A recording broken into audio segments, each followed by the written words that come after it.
নমস্কার, নিউজ আরসিবিএস এ আপনাদের স্বাগত। আপনাদের সঙ্গে রয়েছে আমি সুলগ্না। বিস্তারিত খবরে আসবো, তবে তার আগে চোখ রাখবো আজকের শিরোনামে। শিক্ষিকাকে হেনস্থার অভিযোগের তীর প্রধান শিক্ষিকার বিরুদ্ধে সুতাহাটা থানায় অভিযোগ দায়ের।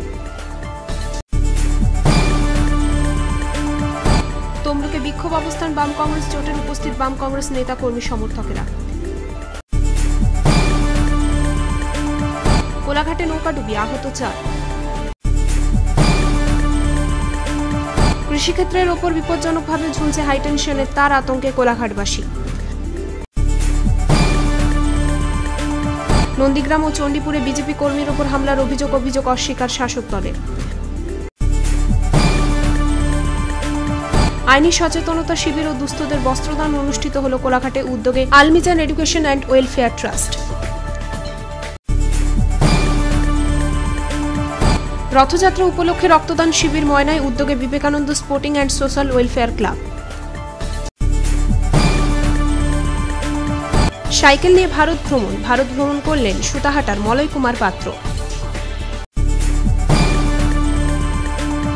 কোলাঘাটে সিপিআইএম টিএমসি সংঘর্ষের অভিযোগ, আহত 5। এলাম বিস্তারিত খবরে। বদলির পরেও স্কুলে আসায় হেনস্থার অভিযোগ। সুতাহাটার বার বাসুদেবপুরে আত্ময়িক প্রাথমিক বিদ্যালয়ের ঘটনা। অভিযোগ, এক শিক্ষিকাকে হেনস্থা করেছেন ওই স্কুলেরই প্রধান শিক্ষিকা। সুতাহাটা থানায় লিখিত অভিযোগ জানানো হয়েছে। বদলির পরেও স্কুলে আসায় সহশিক্ষিকাকে হেনস্থার অভিযোগ উঠল প্রধান শিক্ষিকার বিরুদ্ধে। সুতাহাটার বার বাসুদেবপুর আত্ময়িক প্রাথমিক বিদ্যালয়ের ঘটনা। জানা গেছে 30শে জুন বদলির চিঠি পান সুপ্রিয়া দাস। তার দাবি, এখনও তিনি রিলিজ পাননি। ফলে শুক্রবারও বার বাসুদেবপুর স্কুলে গিয়েছিলেন। সেখানে প্রধান শিক্ষিকা শিবানী দাস তাকে হেনস্থা করেছেন বলে অভিযোগ। সুতাহাটা থানায় তিনি লিখিত অভিযোগ জানিয়েছেন। অভিযোগে উল্লেখ করা হয়েছে, তাকে শৌচাগার পর্যন্ত ব্যবহার করতে দেননি প্রধান শিক্ষিকা। সুপ্রিয়া দেবী বলেন, স্কুলে প্রচুর অনিয়ম, আর্থিক দুর্নীতি রয়েছে। প্রতিবাদ করায় এত কিছু সহ্য করতে হয়েছে তাকে। স্কুলে আমি 2010 সাল থেকে এখানে আছি।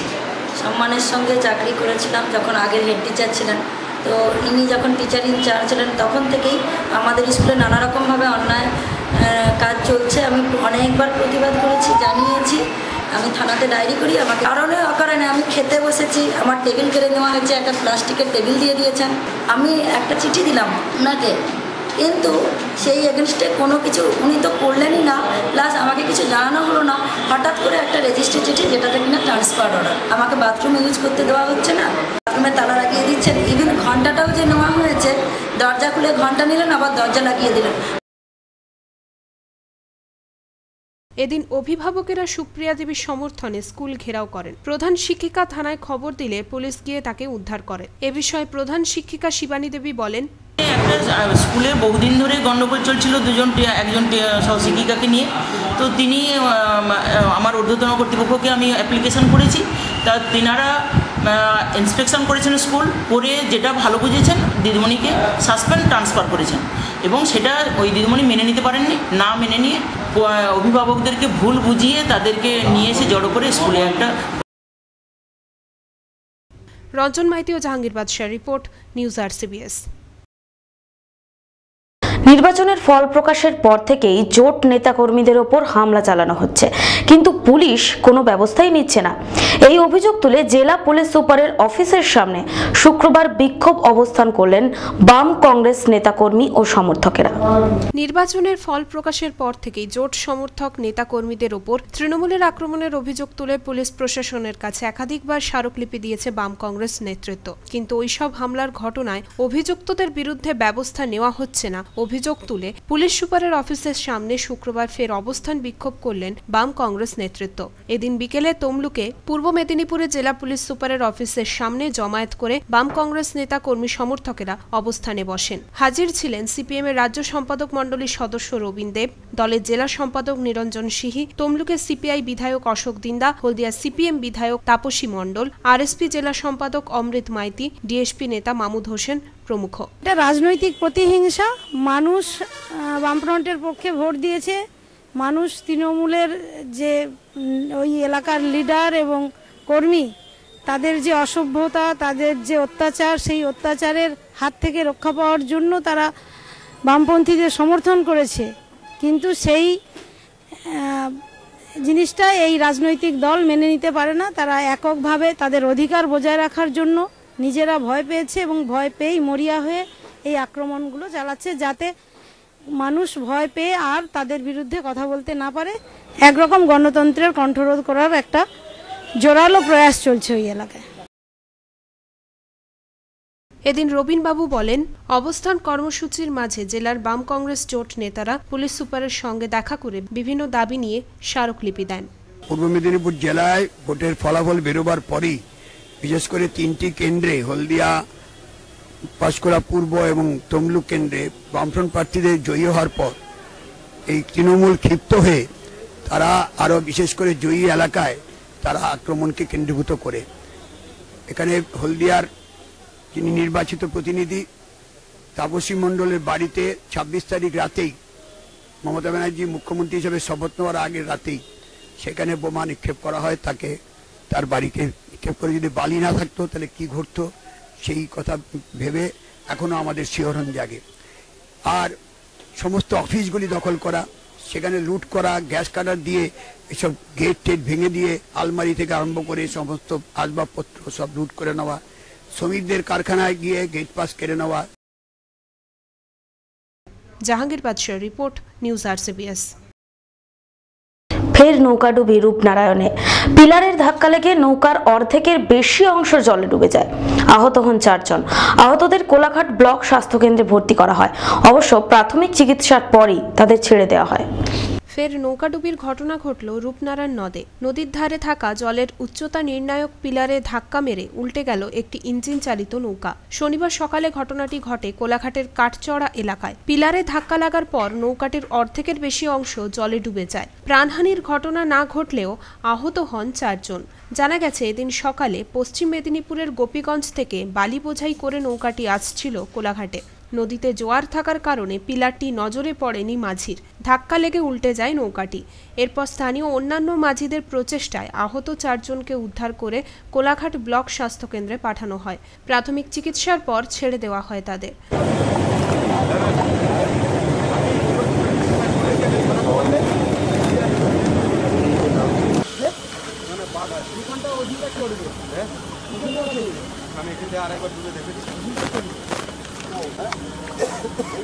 আমার উড়ে আছে আর এসি পর্যন্ত থামাই আছে।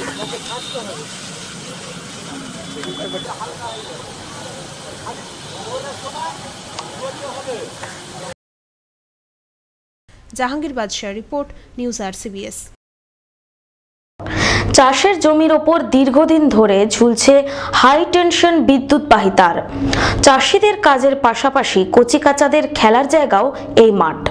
স্থানীয়দের অভিযোগ, বারবার বিদ্যুৎ দপ্তরকে জানালেও কোনো ফল হয়নি। এই অবস্থায় কোনো বিপদ ঘটলে কে তার দায়ভার নেবে, উঠছে প্রশ্ন। কৃষিক্ষেত্রের ওপর দিয়ে চলে গেছে হাইটেনশন তার। কয়েক বছর ধরেই বিপজ্জনকভাবে ঝুলছে সেগুলি, কিন্তু নজরে আসেনি বিদ্যুৎ দপ্তরের। ফলস্বরূপ প্রাণের ঝুঁকি নিয়ে কৃষিক্ষেত্রে কাজ করতে হচ্ছে কৃষকদের। এমনই ছবি ধরা পড়ল কোলাঘাটের সিদ্ধা এলাকায়। মূলত চাষের জন্য বিদ্যুৎ চালিত গভীর নলকূপ ব্যবহারের কারণে ওই তার ব্যবহার করা হয়েছে। কিন্তু গ্রামবাসীদের অভিযোগ, গত 3 বছর ধরে মাটি থেকে মাত্র 5 থেকে 6 ফুট উচ্চতায় ঝুলে পড়েছে তারগুলি। যে কোনো মুহূর্তে বড়সড় দুর্ঘটনা ঘটার সম্ভাবনা রয়েছে। বিদ্যুৎ দপ্তরকে জানানো সত্ত্বেও কোনো ব্যবস্থা গ্রহণ করা হয়নি বছর 3 ধরে। শুধু কৃষিকাজ নয়, অনেক সময় ছোট ছোট ছেলেমেয়েরাও খেলতে আসে এখানে। এমন বিপজ্জনক পরিস্থিতিতে কোনো দুর্ঘটনা ঘটলে কে দায়ভার নেবে, উঠছে প্রশ্ন। এক কথায় আতঙ্কের মধ্যেই কাজ করে চলেছেন বাসিন্দারা। আমরা যে বোঝা নিয়ে যাচ্ছি মাথায় লেগে যাচ্ছে, হ্যাঁ, তারপরে হচ্ছে বাচ্চারা আসলে এই বাচ্চারা ঘুড়ি ফুড়ি উড়াতে আসে, ওরাও ভয় ভয় করে আসতে চায় না মাঠে। এটা ঝুলছে 5-6 বছর। প্রসূন ব্যানার্জির রিপোর্ট, নিউজ RCBS। বিজেপি কর্মীদের বাড়ি ভাঙচুরের অভিযোগ শাসক দলের বিরুদ্ধে। শুধু বাড়ি ভাঙচুর নয়, উঠেছে বাড়ির সদস্যদের মারধরের অভিযোগও। অভিযোগের তীর তৃণমূল ও CPM সমর্থকদের বিরুদ্ধে, তবে অভিযোগ অস্বীকার করেছে দুপক্ষই। বিজেপি কর্মীদের বাড়ি ভাঙচুর ও হামলার অভিযোগ উঠল শাসক দলের বিরুদ্ধে। নন্দীগ্রাম থানার শিমুলখণ্ড গ্রামের বিজেপি কর্মী সাহেব দাস 2016 বিধানসভায় পোলিং এজেন্ট হিসেবে কাজ করেছিলেন। ভোটের পরের দিন ওই ব্যক্তিকে মারধর ও তার বাড়ি ভাঙচুর করা হয় বলে অভিযোগ ওঠে। আমি বিধানসভার 248-49 নম্বর বুথের বিজেপির পোলিং এজেন্ট ছিলাম। তারপর দিন আমার বাড়িতে এসে আমার ভাই, বাবা, মা সবাইকে মেরেছে। তো ভোটের পর দিনই তারপরে আমরা থানায় অভিযোগ জানিয়েছিলাম, অভিযোগের ভিত্তিতে কেস হয়েছিল। তারপরে গতকাল রাত্রে এসে 11:30টার দিকে এসে সশস্ত্র বাহিনী, তৃণমূলের সশস্ত্র বাহিনী এসে আমার বাড়িতে জানালা দরজা সব ভেঙে বাড়িতে ঢুকে বোম, বন্দুক সব নিয়ে এসেছিল বাড়ির ভেতরে, বাড়িতে রেখে দিয়ে বোম চলে গেছে। আমাকে প্রচুর মেরেছে, আমি অজ্ঞান হয়েছিলাম 15 মিনিট মতো। আমার বাবার প্রচুর লেগেছে, বাবা এখন হসপিটালে আছে। ঘটনায় মামলা দায়ের করেন ওই ব্যক্তি। মামলা তুলে নেওয়া চাপ দিয়ে শুক্রবার রাত 11:30টার সময় ফের সাহেব দাসের বাড়িতে হামলা চালায় শাসক দলের লোকেরা, এমনটাই অভিযোগ। বাড়ি ভাঙচুরের পাশাপাশি তাকে এবং তার পরিবারের সদস্যদের মারধর করা হয়। ওরা প্রায় 15-20 জন এসেছিল। ওরা রড, ছোট বন্দুক আর বোম, বাঁশের লাঠি এইসব নিয়ে এসেছিল। ওরা তৃণমূলের গুন্ডা বাহিনী সব। হ্যাঁ চিনি। গোবর্ধন দাস, সমর দাস, বাপি দাস, ওদের ভালো নামগুলো বলতে পারছি না, এগুলো ডাক নাম আছে। আমাদের অপরাধ, বিজেপির হয়ে পোলিং এজেন্ট ছিলাম, এটাই আমাদের অপরাধ। আমার নাম সাহেব দাস। থানায় অভিযোগ তো জানানো হয়েছে আগে, তা ফোন করে বলেছিলাম, এখন অভিযোগ জানানো হয়নি। হবে পুলিশ পাঠিয়েছিল কালকে রাত্রে, এখন পর্যন্ত কিছু বলেনি, কোনো উপায় পাইনি এখন পর্যন্ত। অন্যদিকে শুক্রবারই চণ্ডীপুরেও আরেক বিজেপির পোলিং এজেন্টকে মারধরের অভিযোগ উঠল। অভিযোগের তীর তৃণমূল ও সিপিএম সমর্থকদের দিকে। আহতের নাম প্রতাপ দাস। প্রথমে চণ্ডীপুর ব্লক স্বাস্থ্যকেন্দ্রে তাকে ভর্তি করা হয়, পরে তাকে তমলুক জেলা হাসপাতালে স্থানান্তরিত করা হয়। এই বিধানসভাতে বিজেপি করার জন্য আমাকে তৃণমূলের এবং সিপিএম এর লোকজন মারধর করেছে। ওই সকালবেলা ওরা 6-7 জন এসেছিল। হ্যাঁ, নামগুলো জানি। থানাকে আমরা একজন ধরে নিয়ে আসলাম, থানা ছেড়ে দিয়েছে, আমাদের রড দিয়ে মেরেছে। তবে দুক্ষেত্রেই অভিযোগ অস্বীকার করেছে তৃণমূল। বিধানসভা নির্বাচনের পর থেকেই বিজেপি কর্মীদের উপর এই জেলা জুড়ে যে শারীরিক অত্যাচার এবং জরিমানা যে চলছে, এখনও তার অব্যাহত রয়েছে সেই ধারা। গতকাল রাত্রে পোলিং এজেন্ট থাকার, বিজেপির পোলিং এজেন্ট থাকার অপরাধে নন্দীগ্রামে শিমুলকুণ্ডুতে সাহেব দাসকে মেরেছিল ভোটের পরের দিন। সেই অভিযোগে একটা থানায় অভিযোগ করা হয়েছিল এবং গতকাল রাত্রে 20-25 জন সেই সমস্ত আসামিরা সশস্ত্র অবস্থায় এসে দরজা জানলা ভেঙেছে, ঢুকে মহিলার উপর অত্যাচার করেছে এবং সাহেবকে মেরেছে, লোহার রড দিয়ে হাত ভেঙে গিয়েছে, বাবার উপর শারীরিক নিগ্রহ করেছে। তাদের দাবি হচ্ছে যে কেসটা তুলে নিতে হবে এবং তারা সব তৃণমূল আশ্রিত গুন্ডা বাহিনী, গোবর্ধন দাসের নেতৃত্বে এই জিনিস হচ্ছে। জাহাঙ্গীর বাদশাহ রিপোর্ট, নিউজ RCBS। আইনি সচেতনতা শিবির ও মহিলাদের বস্ত্র বিতরণ অনুষ্ঠিত হলো কোলাঘাটে। উদ্যোগে ছিল আলমিজান এডুকেশন অ্যান্ড ওয়েলফেয়ার ট্রাস্ট। অংশ নিয়েছিলেন বিশিষ্ট আইনজীবীরাও। আইনি সচেতনতা শিবির ও দুস্থদের বস্ত্র বিতরণ অনুষ্ঠিত হল কোলাঘাট থানার গোপালনগরের মাছিনান রোড মসজিদ প্রাঙ্গণে। শুক্রবার অনুষ্ঠানটির আয়োজন করে আলমিজান এডুকেশন অ্যান্ড ওয়েলফেয়ার ট্রাস্ট। মূলত ঈদ উপলক্ষে প্রতিবছরই এই ধরনের কর্মসূচি আয়োজন করে এই স্বেচ্ছাসেবী সংস্থা। এবছরও তার ব্যতিক্রম হয়নি। এদিন কয়েকশো দুস্থ মহিলা, পুরুষ এবং শিশুদের বস্ত্রদান করা হয়। আইন সম্বন্ধীয় বিশেষ আলোচনা করা হয়। অংশ নিয়েছিলেন বিশিষ্ট আইনজীবীরা। জেলা আইনি পরিষেবা কেন্দ্রের সচিব সুপর্ণা ব্যানার্জি বলেন, বৃদ্ধ বাবা মাকে দেখার দায়িত্ব ছেলেমেয়ের। অবহেলার শিকার হলে আইনের সাহায্য নিতে পারেন তারা। অভিযোগ পেলে উপযুক্ত ব্যবস্থা গ্রহণ করবে আইন। এই সচেতনতাটাই আমাদের খুব প্রয়োজন, মানে সেটা আপনাদের মিডিয়ারও দায়িত্ব আছে প্রচুর, আর আমাদের তরফ থেকেও চেষ্টা করা হচ্ছে যতটা সম্ভব সচেতন করা। আইনটা কি ঠিক? আইনটা কি আছে? আইনের নামটা আমি এক্ষুনি আপনাকে এক্স্যাক্টলি বলতে পারছি না, তবে বৃদ্ধ বৃদ্ধা মা বাবাকে মেনটেন করার জন্য একটা আইন আছে, 2012 সালের অ্যাক্ট হয়েছে, সেন্ট্রাল অ্যাক্ট। বলা হচ্ছে যে বৃদ্ধ বাবা মা, পিতামাতা তার সন্তানদের কাছ থেকে, ছেলে মেয়ে দুই রকম সন্তানের কাছ থেকে যদি তারা তার মেনটেনেন্স না করে, সেক্ষেত্রে তাদের কাছ থেকে মেনটেনেন্স পেতে এবং তাদের থাকার বসবাসের রাইট পেতে পারেন, অধিকার পাবে আর কি। তারা কি থানায় বা কোর্টে কেস করতে পারে? হয় থানায় গিয়ে কমপ্লেন করতে পারে, সেক্ষেত্রে থানায় গিয়ে যেমন এফআইআর করতে পারে, অথবা কোর্টে গিয়ে মামলা করতে পারে। জাহাঙ্গীর বাদশাহ, Prasun Banerjee report, news RCBS। ময়নায় অনুষ্ঠিত হলো রক্তদান শিবির। উদ্যোগে ছিল Vivekananda sporting and social welfare club. উপস্থিত ছিলেন পূর্ব মেদিনীপুর জেলা ও দায়রা আদালতের প্রধান বিচারপতি এবং কলকাতা হাইকোর্টের বিচারপতি। ময়না থানার দক্ষিণ হরকুলি গ্রামে Vivekananda sporting and social welfare ক্লাবের উদ্যোগে রথযাত্রা উপলক্ষে শনিবার একটি স্বেচ্ছায় রক্তদান শিবিরের আয়োজন করা হলো। রথযাত্রা উপলক্ষে 7 দিন ব্যাপী বিভিন্ন সাংস্কৃতিক অনুষ্ঠান ও সামাজিক কর্মসূচিও নেওয়া হয়েছে ক্লাবের পক্ষ থেকে। এ বিষয়ে ক্লাবের সভাপতি অনুপ কুমার ভৌমিক জানান, রবিবার ক্লাবের পক্ষ থেকে একটি আইনি সচেতনতা শিবিরের আয়োজন করা হয়েছে, যেখানে মূল বক্তা হিসেবে উপস্থিত থাকবেন তমলুক জেলা দায়রা আদালতের প্রধান বিচারপতি স্বপন কান্তি মোহান্তি এবং কলকাতা হাইকোর্টের বিশিষ্ট বিচারপতি শ্যামল গুপ্ত। আমাদের দক্ষিণ হরকুলি গ্রামের এই Vivekananda sporting and social welfare সোসাইটির উদ্যোগে প্রতি বছরের মতো এবছরও স্বেচ্ছা রক্তদাতাগণ এসে তারা রক্ত দিচ্ছেন। স্বামী বিবেকানন্দের সেই যে মহান কথা, service to man is service to god, এই কথাটা মাথায় রেখে আমরা প্রতি বছরই সেবামূলক কাজ করে থাকি। রথযাত্রা উপলক্ষে, জগন্নাথ দেবের রথযাত্রা উপলক্ষে। অসিত বেরা ও যাদব Bera report, news RCBS। Cycle নিয়ে ভারত ভ্রমণ করল সুতাহাটার মলয়। অর্থের অভাবে এতদিন মলয়ের স্বপ্ন পূরণ হয়নি, কিন্তু শেষ পর্যন্ত সেই বাধা অতিক্রম করে এবছরের 5ই মার্চ ভারত ভ্রমণের উদ্দেশ্যে বেরিয়ে পড়ে মলয়। 4 মাস 3 দিন পর ভারত ভ্রমণ সেরে বাড়ি ফিরেছে সে। দরিদ্র পরিবারে জন্ম সুতাহাটা থানার গুয়াবেড়িয়ার মলয় কুমার পাত্রের। বাবা পেশায় একজন কৃষক। অন্যের বাড়িতে জমির কাজকর্ম করে কোনো রকমে তাদের সংসার চলে। বাড়িতে বাবা, মা ও 3 দিদি রয়েছে। অতি কষ্টের মধ্য দিয়ে দিন কাটে তাদের। তবে মলয়ের ইচ্ছে ছিল ভারত ভ্রমণ করার, কিন্তু অর্থের অভাবে তা পূরণ করা সম্ভব হয়ে ওঠেনি। তবে নিজের স্বপ্নকে শেষ হতে দেয়নি সে। তাই নিজের একটি সাইকেল নিয়ে গত 5ই মার্চ ভারত ভ্রমণের উদ্দেশ্যে বাড়ি থেকে রওনা দেয়। উড়িষ্যা, অন্ধ্রপ্রদেশ হয়ে ভারতের সমস্ত রাজ্য সাইকেল নিয়ে ভ্রমণ করে শুক্রবার সে তার নিজের বাড়িতে ফিরে এসেছে। তার এই সাফল্যে খুশি পরিবারের লোকজন থেকে শুরু করে এলাকার মানুষজনও। ভারত ভ্রমণ করতে তার সময় লেগেছে 4 মাস 3 দিন।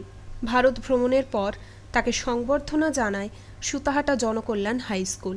ভারত ভ্রমণ করে ফিরে আসার পর তার সাথে দেখা করেন সুতাহাটা থানার ওসি শীর্ষেন্দু দাসও। ভারত ভ্রমণের পেছনে মলয় বিশেষভাবে নাম উল্লেখ করেছেন স্থানীয় স্কুলের শিক্ষক বিশ্বনাথ সামন্ত এবং সুতাহাটা থানার ওসি শীর্ষেন্দু বাবুর। সহযোগিতার হাত বাড়িয়ে দিয়েছেন তারা, এমনটাই জানালেন তিনি। মলয় কুমার পাত্র। তুমি ভারত ভ্রমণে গেছিলে? হ্যাঁ, আমি ভারতবর্ষ ভ্রমণে গিয়েছিলাম। কবে বেরিয়েছিলে? 5 মার্চ। আর ফিরছো কবে? আজ 4 মাস 3 দিন বাদে 8ই জুলাই বাড়ি ফিরলাম। আমি ছোটোবেলাতে গাছপালা খুব ভালো পছন্দ করতাম, আর টিভিতে যেগুলো দেখতাম ওগুলো যাওয়ার খুব শখ ছিল যে আমি যাবো, কিন্তু আমি গরিব বাড়ির ছেলে, তার জন্য আমার কাছে তো পয়সা নেই যে আমি গাড়িতে করে ঘুরবো, বাইক নিয়ে বেরোবো। আর তাছাড়া আমি এটাই দেখলাম যে সবাই সাইকেল নিয়ে ভারতবর্ষ ভ্রমণ করছে, তাহলে আমি সাইকেল চালাতে পারি, কেন আমি যাবো না?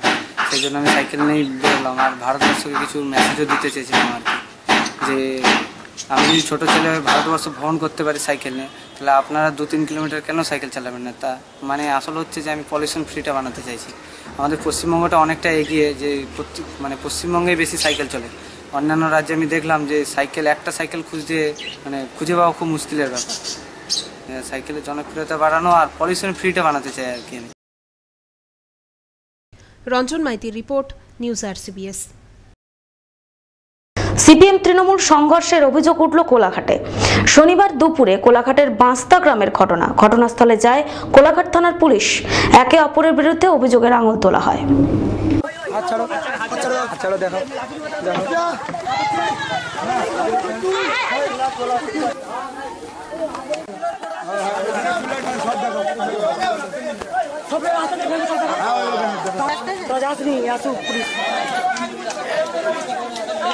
আমাদের ক্লাবের এখানে অনুষ্ঠান হচ্ছিল, লাস্ট অনুষ্ঠান। এইখানে বসে আরও আমাদের খেলাধুলা কাঁচি টানার একটা প্রতিযোগিতা ছিল, বসে মাইক বাজাচ্ছিল। বসে আমি এখানে একা, আমাদের একটা পাগলা বসেছিল, এখানে বসেছিলাম। এসে বস ভাঙা, মাইক ভাঙা আর আপনার স্টেজ ভাঙা বলে আমাকে এরকম করে মারধর করে লাঠি দিয়ে, হ্যাঁ মারধর করে আমাকে এইভাবে ফেলে দিয়ে। কারা করেছে? ওটা টিএমসি ছেলেরা করেছে। এটা আছে শফিকুল আছে, জয়নাল আছে, সওগাত আছে। তাদের নাম কি?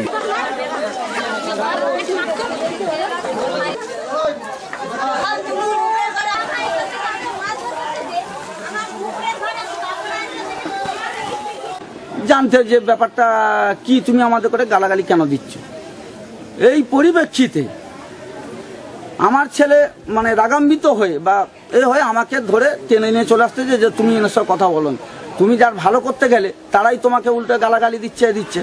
এইসব বলার পর তারপর উভয় পক্ষে যে ঢিলাবৃষ্টি, উভয় পক্ষে কে কোন দিক দিয়ে কথা হয়েছে সেই মুহূর্তে আমি কিছুই জানি না। আলামিন সঙ্গের সদস্য ছিল, তারা তাদের পক্ষ নিয়ে আলামিন সঙ্গে কিছু ছেলে, সব সদস্যর কথা বলছি না, তাদের সঙ্গে যোগ দিয়ে মারপিট আরম্ভ করলো, সমস্ত কিছু লাঠি সাঁটা মোটা সমস্ত কিছু। জাহাঙ্গীর বাদশাহ report, news RCBS। News RCBS আজ এ পর্যন্তই, দেখা হবে আগামীকাল ঠিক এই সময়। নমস্কার।